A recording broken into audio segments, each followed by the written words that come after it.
documental que vas a ver a continuación es parte de un curso online sobre el Jesús histórico impartido por uno de los mayores expertos del mundo sobre Jesús, el catedrático don Antonio Piñero.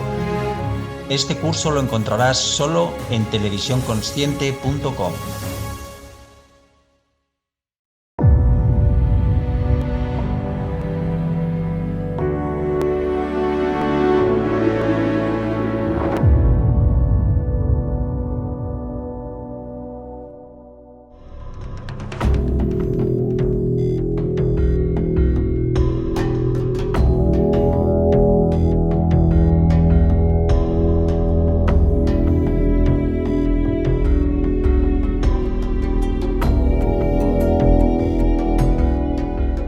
¿Existió realmente Jesús?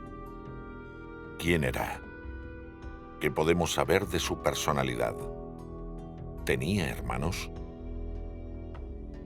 ¿Estaba casado? ¿Qué relación real tenía con María Magdalena? ¿Quiso fundar religión alguna? ¿Qué parte de su historia son mitos y qué parte fueron hechos reales? ¿Cuál es la razón por la que la figura de Jesús ha perdurado tanto en el tiempo? Vamos a descubrirlo.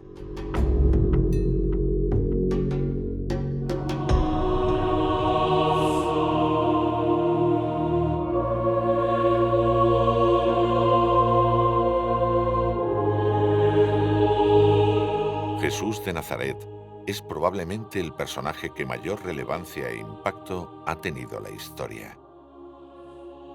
Pero lo que de verdad podemos saber de él como figura histórica dista mucho de lo que generalmente nos han contado hasta ahora.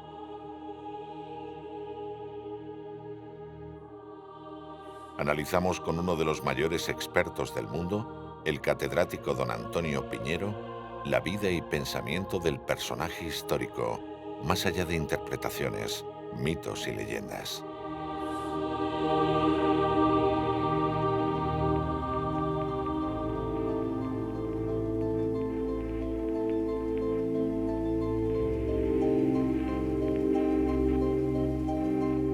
Tenemos que ser conscientes de que es imposible llegar al Jesús real.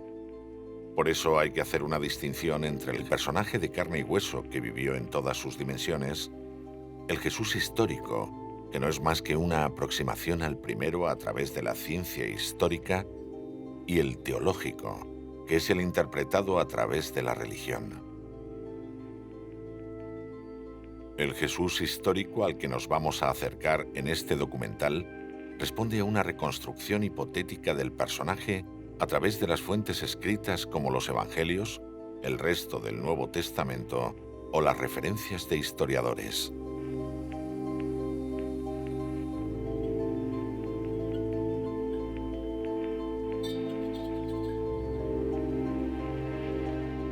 Al tratarse de un análisis crítico y científico de estas fuentes, este documental no trata en ningún caso de mermar o cuestionar la fe cristiana.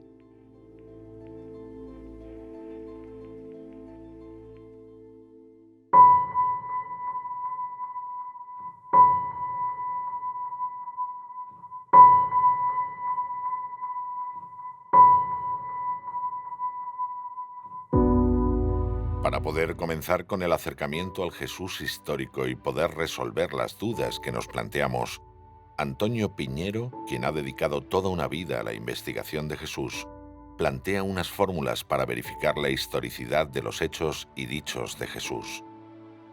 El más notable es el criterio de dificultad, según el cual se le da más credibilidad a los hechos o dichos que difícilmente habrían sido inventados por los problemas que podrían haber acarreado a sus inventores.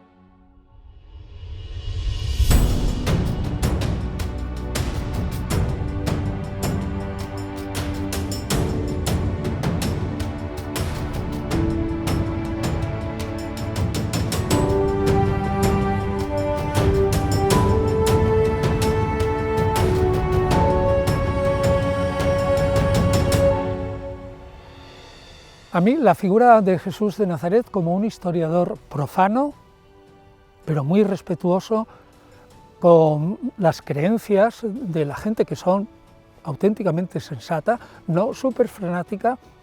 Me parece que es lo suficientemente impresionante como para poderle dedicar una vida entera.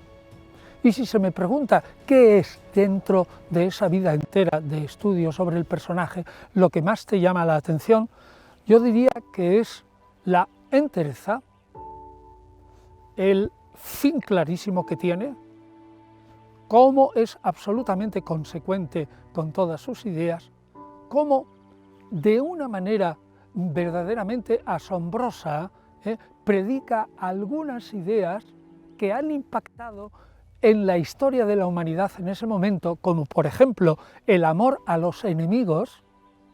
Habría que caracterizarlo, cierto, pero el amor a los enemigos o la predicación de un Dios que ama son verdaderamente unas cosas insólitas para el mundo grecorromano de la época, que hace de ese Jesús un personaje atractivo.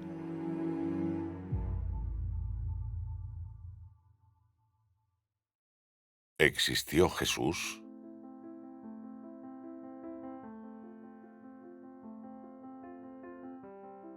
Existen argumentos contundentes para afirmar científicamente la existencia de Jesús.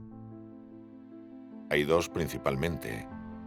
Cualquiera que haya estudiado los evangelios verá que son imposibles de falsificar tal como están. Solo es posible comprenderlos si se supone, como hace el 99% de la investigación, que debajo de ellos hay una figura real cuyos rasgos humanos se tratan de engrandecer, ensalzar y divinizar.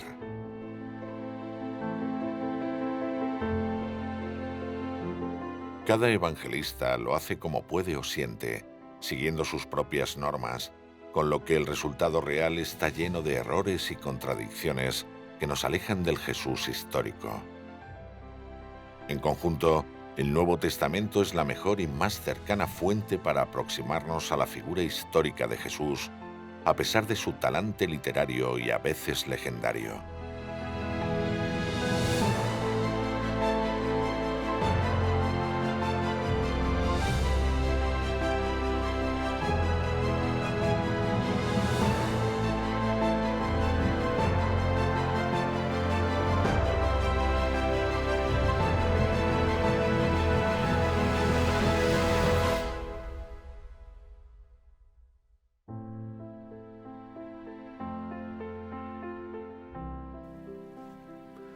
Hay que confesar que en una biografía moderna nos encantaría responder un montón de cuestiones y preguntas sobre el Jesús real.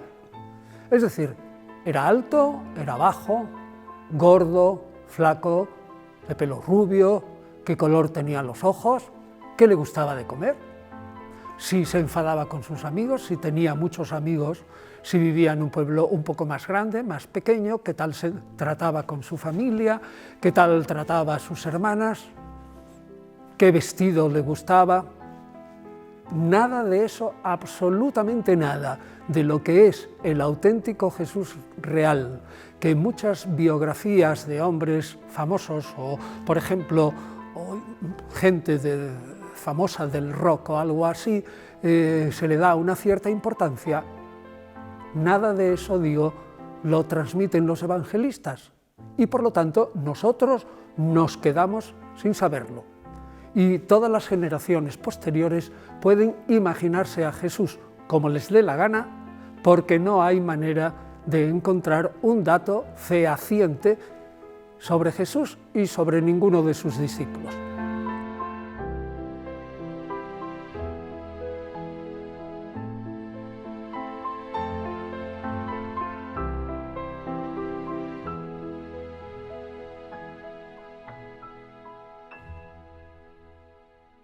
Para llegar al Jesús verdadero, lo primero es identificar las fuentes que nos pueden dar datos relevantes del personaje. Las referencias principales en la historia son los 4 evangelios canónicos, es decir, aceptados por la Iglesia, pero sobre todo el de Marcos, que fue el primero y el que con casi total seguridad sirvió de base para el de Mateo y Lucas. Pero debe saberse que los evangelistas no solo escribieron fielmente, sino que también alteraron y reelaboraron las enseñanzas y los hechos de Jesús. También podemos obtener algo de información de algún evangelio apócrifo posterior, como el del Evangelio gnóstico de Tomás, y de algunas referencias históricas de autores externos al cristianismo, como la de Flavio Josefo en el año 93 y la del historiador romano Tácito, hacia el 110, que confirma la crucifixión de Jesús en tiempos de Poncio Pilato.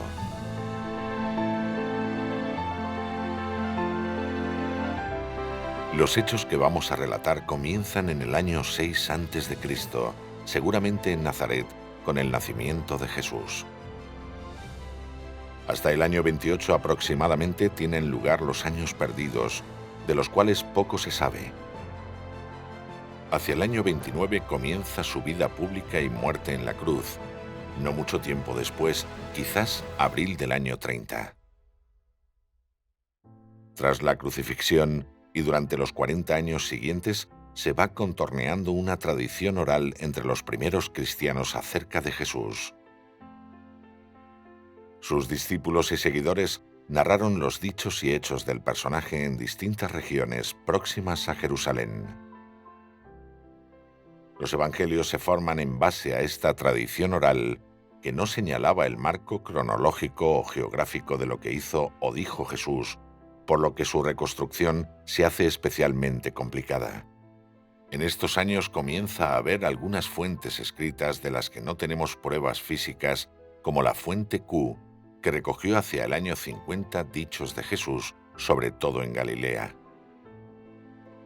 Naturalmente, sí tenemos testimonios de las primeras fuentes escritas, conservadas solo en copias de copias a través de los siglos, a saber, los 4 evangelios ya mencionados que van desde el año 70 hasta el 100. Posteriormente, entre los años 90 y 110, aparecen en los relatos de historiadores como Flavio Josefo o Tácito menciones a Jesús de Nazaret. Por último, y aunque el canon o lista de obras sagradas del cristianismo ya estaba formado, se suceden numerosos evangelios apócrifos. Se trata de obras tardías que no aportan prácticamente nada sobre la vida de Jesús. En todo caso, confirman aspectos de esta que ya conocíamos gracias a los evangelios canónicos.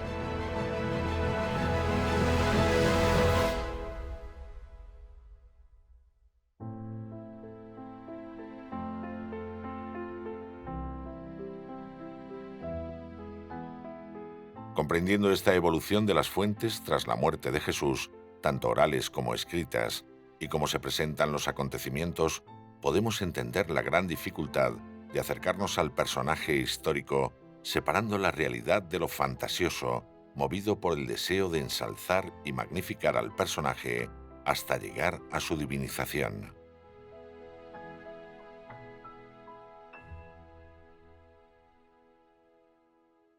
¿Qué sabemos de Jesús?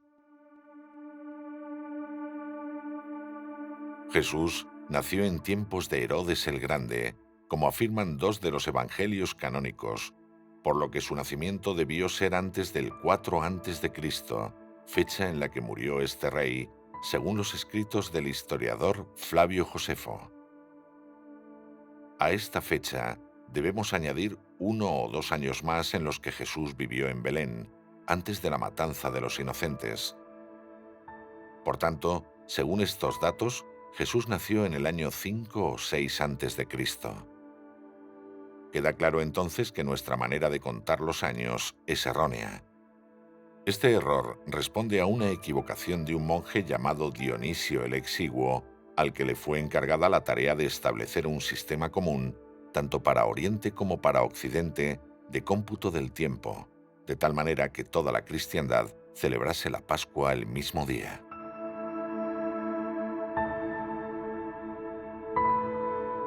Probablemente nació en Nazaret tal y como afirman los evangelistas cuando le denominan como Jesús de Nazaret. Probablemente tuvo 4 hermanos y 2 hermanas. Santiago, Joseto, Judas y Simón eran los nombres de los varones. Jesús seguramente fue carpintero o maestro de obras, No tenemos motivos por los que dudar de estas afirmaciones de los evangelios. Contaba con dotes carismáticas de sanador y exorcista. Fue un discípulo del Bautista y tuvo el mismo marco teológico, aunque formó su propio grupo. Fue además un sedicioso para el imperio que lo crucificó como un rebelde y muere cerca del año 30 en Jerusalén.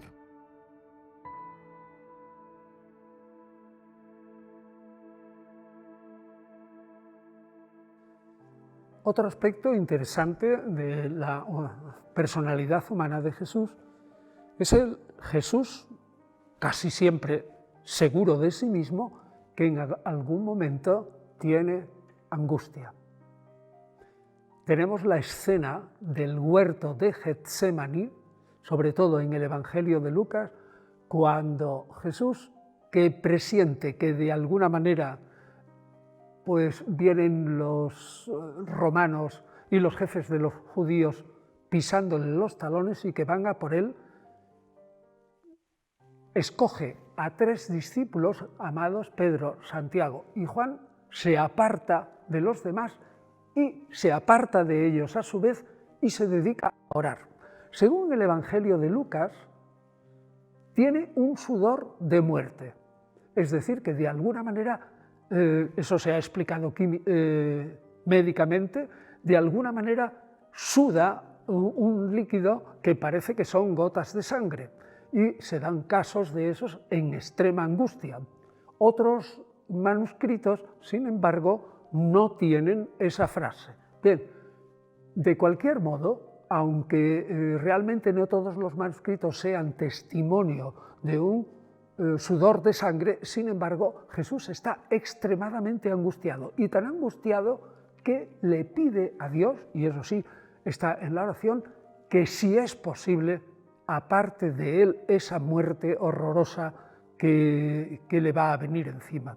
Otro caso de la angustia de Jesús es la mención tan clara de esa desesperación angustiada que tiene en el momento de morir, cuando grita: Eloí, Eloí, Dios mío, lema, ¿por qué sabachthani? ¿Por qué me has abandonado? Eso realmente es un momento en que su fortaleza física se derrumba. Sin embargo, el Evangelio de Juan es tan consciente que los otros evangelistas habían pintado a un Jesús demasiado humano y débil, que todas estas escenas o las suprime o las corrige totalmente. En el Evangelio de Juan, precisamente, esta corrección o esta eliminación nos confirma que este pudo ser un rasgo de Jesús. El evangelista último, que llamamos Juan, nos presenta a un Jesús que acepta la muerte y de una manera tan soberana, un señor que se enfrenta a Pilato, que se enfrenta al rey Herodes Antipas, de una manera tan soberana que cuando le van a prender y le dicen: buscamos a Jesús Nazareno, y él dice: yo soy, la irradiación de su respuesta es tan tremenda que, según el Evangelio de Juan, caen a tierra aterrorizados todos los que le van a prender. Pues bien, esa es una imagen que yo creo radicalmente idealizada y que probablemente puramente sublimada y que no va con esa angustia de Jesús.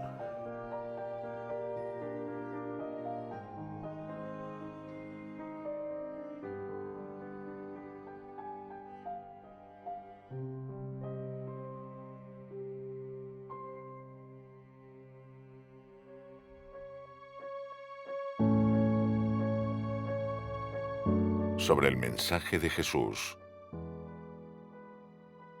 Aunque es evidente que la prédica de Jesús está dentro de los esquemas teológicos, sociológicos y filosóficos del judaísmo, Jesús, con su genio religioso, hizo hincapié en aspectos ya conocidos de la teología judía, haciéndolos novedosos. El núcleo de su mensaje fue la inmediata venida del reino de Dios, siguiendo la proclama de su maestro Juan Bautista, con la exigencia de un cambio de vida aún más radical para entrar en él. Ciertamente para Jesús, el reino de Dios era una entidad futura. Aún no había venido, a pesar de que algunos proclamen que el reino, según Jesús, estaba ya presente en el corazón del hombre por efecto de su venida. El reino de Dios no será meramente espiritual, sino que tendrá lugar primero en la tierra. Su símbolo es un gran banquete, estableciendo la justicia. Solo luego tendrá su plenitud en el cielo. El concepto de Jesús de la pureza ritual, sin rechazarla, no se fijó en lo exterior, sino en el interior del hombre, de donde proceden los actos y pecados que hacen al hombre verdaderamente impuro. Jesús exaltó la bondad de Dios como Padre y la filiación divina del ser humano. Insistió en la radicalización de la ley de Moisés, exigiendo un cumplimiento más fino y esencial. Extremó la idea del amor a los enemigos, proclamando un concepto del prójimo más amplio. La imitación de Dios en su aspecto de amor hacia los demás será aquello que puede salvar al ser humano en el juicio. Sin duda alguna, Jesús atrajo a las gentes porque era un sanador y era un exorcista. Eso no cabe duda. Es decir, arrastraba a las multitudes. Ahora bien, no se podía arrastrar a las multitudes en Israel solamente con eso, sino con el gran don de la palabra. A lo largo de todo el Evangelio hay testimonios continuos que creemos que no son falsos, en el que la gente se admiraba de la facilidad con la que Jesús explicaba las Escrituras al pueblo. Además, hoy día, en el siglo XXI, los judíos están de acuerdo que las parábolas de Jesús son probablemente la perla de la literatura judía del siglo I. Es cierto que los fariseos de la época empleaban el género parábola, una comparación, una semejanza, una metáfora para explicar algo con unas palabras que fueran poéticas o con una historia sencilla que se podía entender de alguna manera. Pero las parábolas de Jesús estaban tan llenas de gracia, son tan oportunas, tan precisas, que yo creo que de la colección de parábolas de otros rabinos, las de Jesús son las mejores. Así que podemos decir que Jesús era un rabino afamado que atraía a las gentes por su predicación, por sus dotes de sanación y por el exorcismo. Además, la muestra de que era un rabino está en esa continua discusión con los que creemos que eran sus colegas fariseos y con el pueblo explicándole las Escrituras. Solo alguien que tenía una seguridad en sí mismo, porque el Evangelio dice que jamás había frecuentado Jesús una escuela de fariseos o una escuela de maestros de la ley o de escribas, sino que era simplemente su estudio de la ley personal el que le había hecho tan famoso ante el pueblo. Por lo tanto, podemos calificar de rabino ilustre a Jesús. Pero una cosa, no están las sentencias de Jesús sobre la ley recogidas en la Misná, es decir, esa selección de sentencias de rabinos sobre la ley de Moisés que se condensa en un libro en torno al 220, pero no por la falta de valor de las sentencias de Jesús como rabino, sino porque en ese momento había ya una gran pelea entre el judaísmo y el cristianismo. Estamos ya en el siglo III, pero si no, probablemente las sentencias de Jesús habrían pasado. Mas por otra parte, podemos decir que ese rabinato de Jesús tampoco contiene, aparte de la bella literatura y la buena explicación, tampoco contiene unas ideas absolutamente esenciales. No hay ninguna explicación de la ley de Jesús como rabino que no se encuentre de algún modo en otros paralelos rabínicos registrados en los diversos libros al uso. Es decir, que tenemos que confesar que aun siendo un rabino ilustre y que se adelantó quizás a su tiempo, al mismo tiempo no se salió de los cauces normales del rabinato. En definitiva, como hemos ido viendo, la evolución de las fuentes para conocer a Jesús a lo largo de los años posteriores a su muerte es la clave para comprender la dificultad de dar una imagen real de él y no la de un personaje divinizado.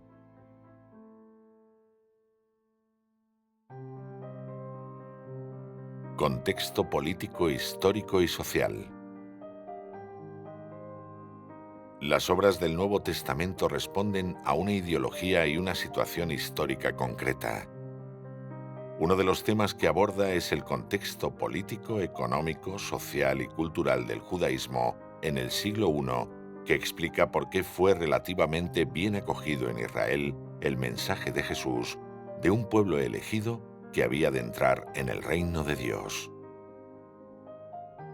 Pero en ese reino no tenía cabida ni Poncio Pilato ni Tiberio al frente del Imperio Romano, ni Anás ni Caifás y otros judíos de la élite económica que se aprovechaban de la presencia extranjera. Por ello Jesús fue condenado a muerte como enemigo de la Roma imperante, como sedicioso en contra de la ley imperial y su sistema de gobierno.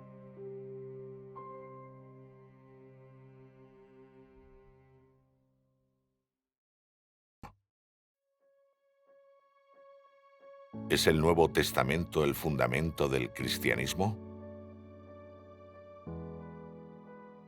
Jesús no fue, pues, el fundador del cristianismo, sino su fundamento y motivo de arranque, ya que su doctrina se enmarca claramente en el esquema conceptual y teológico del judaísmo. Ya desde finales del siglo XIX sabemos perfectamente que Jesús no fue un cristiano. ¿Por qué? Sencillamente porque nunca pretendió fundar ninguna religión. Jesús se mantuvo absolutamente fiel al judaísmo. ¿Y cómo lo sabemos? Leyendo los evangelios tranquilamente. El Dios de Jesús es el Dios de Israel. Jesús jamás se consideró un hijo de Dios físico, real, lo cual es esencial para el cristianismo posterior. Jesús observaba las fiestas judías. Jesús mantenía las comidas de los alimentos puros. Es decir, Jesús nunca predicó estrictamente, oye, tú come el alimento que te dé la gana.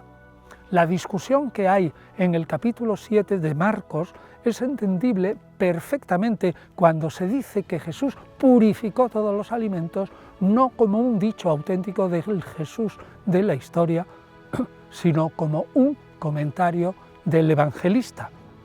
Por tanto, en líneas generales, si Jesús vive como un judío, tiene la religión de un judío, el Dios de un judío, no quebranta la ley judía, predica como los otros rabinos, probablemente pertenece a una cierta rama del fariseísmo, una rama galilea, de un fariseísmo un poco especial, distinto del Jerusalén, si jamás pretendió fundar religión alguna, si murió por haberse proclamado el rey de Israel, al final se intentó instaurar un reino de Dios que es totalmente judío, tenemos que decir que Jesús no fundó el cristianismo y por tanto Jesús nunca fue un cristiano.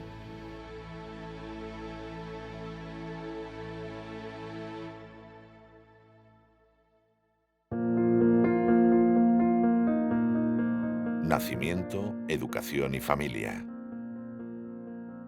No se sabe con seguridad si Jesús nació en Nazaret, ya que en el Nuevo Testamento solo lo nombra como Jesús de Nazaret 2 veces.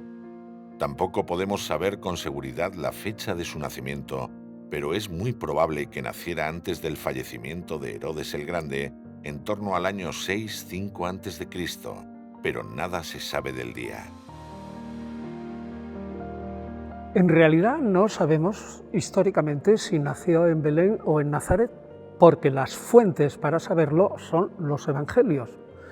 Y resulta que son no los evangelios, que hay 83 hoy día, la mayoría apócrifos, es decir, no aceptados por la Iglesia, sino los evangelios canónicos, es decir, sagrados, que son Marcos, Mateo, Lucas y Juan, o San Marcos, San Mateo, San Lucas y San Juan. Ahora bien, Mateo y Lucas están a favor de que nació en Belén, claramente. Y Marcos y Juan, aunque no dicen nada de un modo directo, sin embargo, sí indirectamente, como puede un Mesías proceder de Galilea, así en tono despectivo, es decir, no nacido en Belén, sino en Nazaret, o, por ejemplo, en Marcos, que le llama a Nazaret la patria, es decir, el sitio donde ha nacido Jesús de Nazaret. Así que, en teoría, no podemos saberlo. Tampoco es posible sostener históricamente que Jesús naciera de una madre virgen. Esta afirmación es materia únicamente de fe y es importante hacer notar que hay referencias de otras tradiciones previas donde figuras prominentes de la historia nacían de vírgenes o que tenían como padre a un dios que los había engendrado de modo misterioso, como Platón, Demócrito, Alejandro Magno, Augusto mismo. Solo se puede decir con seguridad que sus padres se llamaban María y José. Por último, en lo referente a su vida, no se puede saber con seguridad si Jesús era soltero, casado o viudo. Es muy posible que su mujer, si la tuvo, no estuviera con él durante su vida pública. De entre sus acompañantes había mujeres y, a juzgar por el Evangelio de Juan, María Magdalena ocupaba un lugar especial entre ellas. La única mención de María Magdalena, y no solo ella, sino con dos mujeres más, en el ministerio o vida pública de Jesús, aparece en el capítulo 8 del Evangelio de Lucas, muy al principio, y dice lo siguiente: y había muchas mujeres de Galilea que seguían a Jesús y le servían con su propio dinero, con su propio peculio, entre las que estaban María Magdalena, de la que había arrojado 7 demonios, una tal Salomé y otra llamada Juana, que era la esposa de un administrador de Herodes Antipas. Y a eso se reduce todo, absolutamente todo. Naturalmente, después María Magdalena, con esas mujeres, que son precisamente las únicas fieles, mientras los varones huyen y se escapan en cuanto prenden a Jesús, las mujeres, jugándose la vida, se quedan fielmente a su lado. Y ahí aparecen a su lado María Magdalena y la madre de Jesús. Según el Evangelio de Marcos, María Magdalena está a unos metros de distancia, bastante lejos, y eso es muy verosímil porque los romanos no dejaban que nadie se acercara a la cruz de un sedicioso. Según el Evangelio de Juan, de una manera inverosímil, presenta a la madre de Jesús, a María Magdalena y al discípulo amado al pie de la cruz. Ningún historiador, digamos, independiente admite la historicidad de esta escena. Pero lo que quiero afirmar es que de María Magdalena y su relación con Jesús, mientras éste estuvo activo, solo tenemos una pequeña noticia, una sola. Entonces, un historiador sereno y tranquilo es imposible que deduzca una especialísima relación de María Magdalena con esta mujer, porque todo el tono, llamemos, de la vida de Jesús en su vida pública es la de un grupo absolutamente compacto en donde no iban nada más que mujeres servidoras, es decir, se supone que les lavarían la ropa, les preparaban la comida, que iban a veces huyendo de la policía, que se escapaban a tierras de paganos, y indica especialmente en los evangelios que los que estaban casados, como Pedro, habían dejado a su mujer. Por lo tanto, da la impresión de que ninguno de los apóstoles y el jefe iba, digamos, con su propia mujer en esta vida azarosa, corriendo de pueblo en pueblo, escapándose de la policía, etcétera, de Herodes Antipas, y eso no era vida nada más que para unas cuantas voluntarias, probablemente jóvenes, que ayudaban a este grupo de predicadores en su azarosa vida.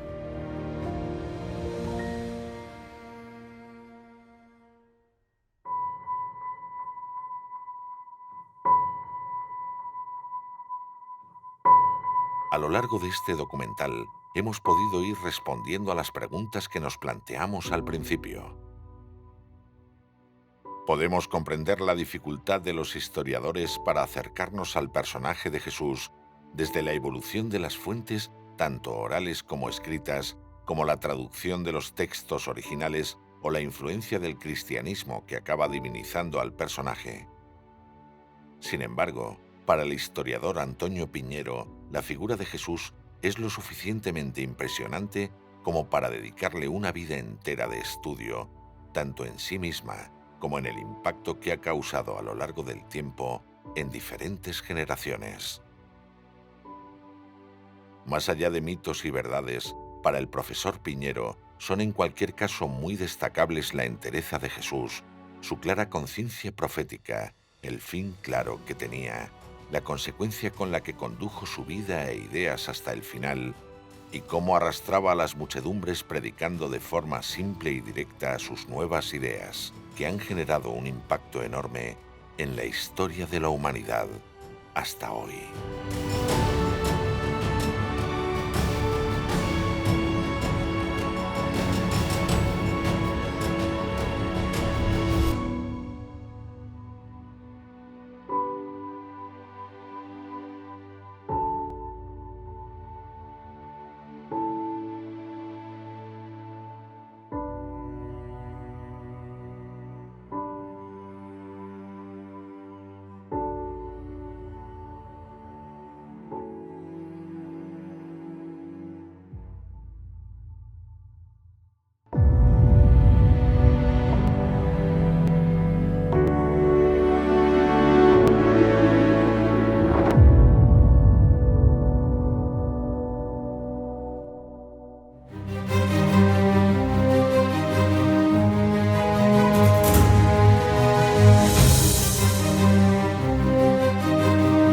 El documental que vas a ver a continuación es parte de un curso online sobre el Jesús histórico impartido por uno de los mayores expertos del mundo sobre Jesús, el catedrático don Antonio Piñero.